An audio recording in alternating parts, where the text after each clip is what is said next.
Hello everyone, welcome back to child care with Ayurveda. दोस्तों, आज मैं आपसे बात करूंगा जीबी सिंड्रोम के बारे में।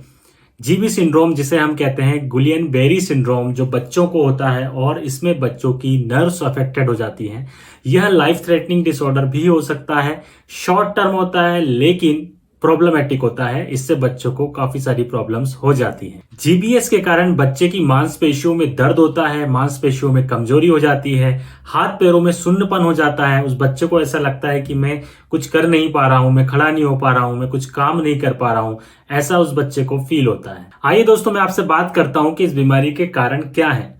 इस बीमारी का एग्जैक्ट कॉज अभी तक नॉन नहीं है, लेकिन यह एक ऑटो इम्यून डिसऑर्डर है। इसके अलावा यदि किसी बच्चे को कोई वायरल इन्फेक्शन हुआ है, किसी बच्चे की सर्जरी हुई है या कोई इंजरी हुई है, उसके बाद भी यह कंडीशन डेवलप हो सकती है। यह एक रेयर प्रॉब्लम है, लेकिन किसी भी बच्चे को यह समस्या हो सकती है। दोस्तों, अब मैं आपसे बात करता हूं कि इस बीमारी के लक्षण क्या हैं। तो जीबी सिंड्रोम से पीड़ित जो बच्चा होता है, उसके हाथ पैरों में दर्द होता है, हाथ पैरों में सुन्नपन होता है, हाथ और पैरों में उसको कमजोरी फील होती है, वो कोई काम अच्छे से नहीं कर सकता है, उठ बैठ नहीं पाता अपनी मर्जी से। यह सारे लक्षण बच्चे में होते हैं। चिड़चिड़ाहट होती है, बच्चों को निगलने में तकलीफ होती है। इसके अलावा इसमें बच्चे को सांस लेने में तकलीफ भी हो सकती है। दोस्तों, आइए मैं आपसे बात करता हूं कि इस बीमारी का ट्रीटमेंट क्या है, इसका हम कैसे इस बीमारी को ठीक कर सकते हैं। तो सबसे पहली बात दोस्तों, इस बीमारी का ट्रीटमेंट डिपेंड करता है कि बच्चे की सीवियरिटी कितनी है, बच्चे में क्या क्या सिम्टम्स हैं, बच्चे को क्या क्या प्रॉब्लम्स आ रही है, कितनी जल्दी आपने उस बीमारी को डिटेक्ट किया और कितनी जल्दी आप उसको हॉस्पिटल लेकर गए। ये सारी चीजों के ऊपर उस बच्चे का ट्रीटमेंट डिपेंड करता है कि कितनी जल्दी उसको इंप्रूवमेंट होगा। चूंकि इसमें ब्रीदिंग प्रॉब्लम होती है, स्वेलिंग प्रॉब्लम आती है, इसलिए तुरंत इसमें बच्चे को आईसीयू की जरूरत होती है। हो सकता है कि उसको वेंटिलेशन पर भी बच्चे को डालना पड़े।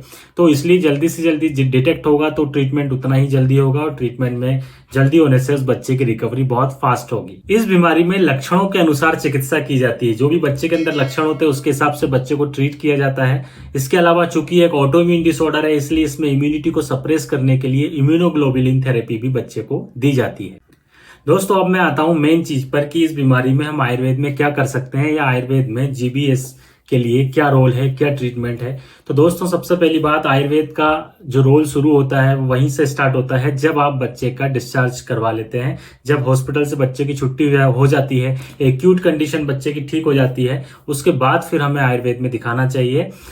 तो आयुर्वेद में फिर हम ऐसी बीमारी का ट्रीटमेंट करते हैं। और चूंकि जीबीएस है, यह एक न्यूरोलॉजिकल डिसऑर्डर है जिसमें नर्व्स अफेक्टेड होती हैं, इसलिए हम वात व्याधि की चिकित्सा के अनुसार इसकी चिकित्सा करते हैं और बच्चे को बहुत ही अच्छे रिजल्ट्स देखने को मिलते हैं। और इस सबसे इंपॉर्टेंट चीज होती है कि इस बीमारी में पूर्ण रिकवरी होती है, बच्चा पूर्ण रूप से स्वस्थ हो जाता है। मॉडर्न साइड से कहा जाता है कि 1 से 2 साल में बच्चा पूरी तरह से रिकवर हो जाता है, लेकिन आयुर्वेद ट्रीटमेंट यदि आप कंटिन्यू लेते हैं, साथ में पंचकर्म चिकित्सा कराते हैं, तो 1 साल के अंदर अंदर बच्चा पूरी तरह से रिकवर हो जाता है।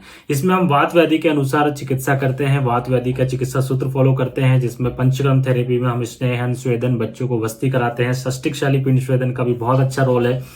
और इस तरह के जो बच्चे होते हैं जिनको गोदी में लेकर आया जाता है, वो बच्चे धीरे धीरे चलना शुरू कर देते हैं और पूरी तरह से स्वस्थ फील अपने आप को करने लगते हैं। दोस्तों, जीबीएस के ट्रीटमेंट में आयुर्वेद का बहुत अच्छा रिजल्ट है। इसलिए यदि आपके बच्चे को जीबीएस है और उसकी एक्यूट कंडीशन ठीक हो चुकी है, इसका मतलब कि हॉस्पिटल से उसको डिस्चार्ज कर दिया गया है, तो उसके बाद में आप अपने बच्चे को जरूर आयुर्वेदिक शिशु रोग विशेषज्ञ को दिखाएं और उसका आगे का ट्रीटमेंट प्लान करें, जिससे जल्दी से जल्दी बच्चे में रिकवरी हो।